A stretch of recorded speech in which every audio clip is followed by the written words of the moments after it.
यंदाचा वौसा आम्ही घरीच घेतला. आईंना बरं वाटत नव्हतं तर आम्ही मंदिरात जायचं स्किप केलं.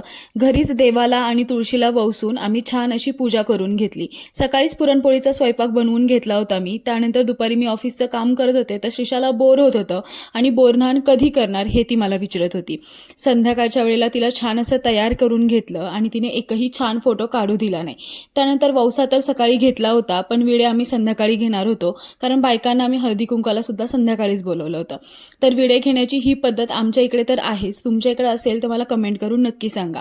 विडे वगैरे घेतले आणि बायका आल्या होत्या, तिचे मित्रमैत्रिणी आले होते तर तिचं बोरन्हाण पण करून घेतलं.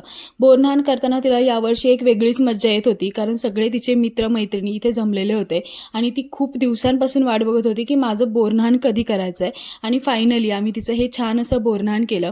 बायकांना हळदी कुंकू दिलं, वाण दिलं आणि त्यानंतर छान असं जेवण करून आजचा आमचा हा सुंदर दिवस संपवला.